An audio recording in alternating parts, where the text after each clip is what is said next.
আলহামদুলিল্লাহ রাব্বিল আলামিন ওয়াসসালাতু ওয়াসসালামু আলা সাইয়্যিদিল মুরসালিন ওয়া আলা আলিহি ওয়া সাহবিহি আজমাইন। আউযু বিল্লাহি মিনাশ শাইতানির রাজিম। বিসমিল্লাহির রহমানির রহিম। ওয়া ইয ক্বালা রাব্বুকা লিল মালাইকাতি ইন্নী জাইলুন ফিল আরদি খলিফা।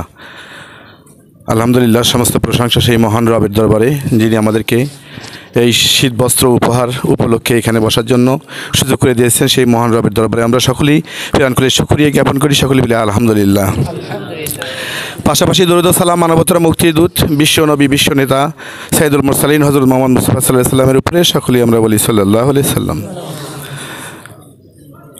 শহীদি কাফেলা বাংলাদেশ শ্রমিক কল্যাণ ফেডারেশন গাজীপুর মহানগর গাছা থানা কর্তৃক আয়োজিত আজকের এই শীত বস্ত্র বিতান উপহার উপলক্ষে এই প্রোগ্রামের সম্মানিত সভাপতি, গাছা থানার সম্মানিত সভাপতি জনাব খন্দকার আসাদুজ্জামান ভাই, সেক্রেটারি জেনারেল আমাদের ডাক্তার রাসেল মাহমুদ ভাই, সহকারী সভাপতি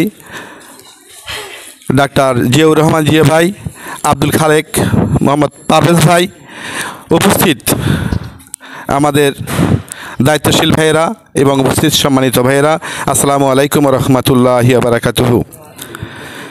মহান রব্বুল আলামিন আমাদেরকে পৃথিবীতে প্রেরণ করেছেন মানুষের সেবার জন্য।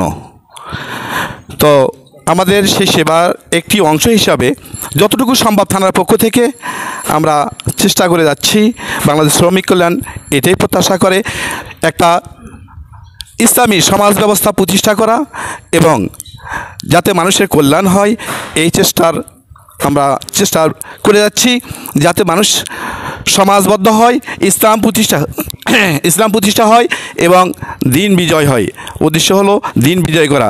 আর যে কথাটা হচ্ছে, আমরা প্রত্যেকেই দায়িত্বশীল। আল্লাহ পাক আমাদেরকে একজন খলিফা বা প্রতিনিধি হিসাবে পৃথিবীতে প্রেরণ করছে। আমাদের প্রত্যেকেরই দায়িত্ব হচ্ছে প্রত্যেকেরই কল্যাণের জন্য কাজ করা। এই প্রত্যাশা ব্যক্ত করে আমি এখানে সংক্ষিপ্ত আলোচনা শেষ করছি। আসসালামু আলাইকুম ওয়া রাহমাতুল্লাহি ওয়া বারাকাতুহু।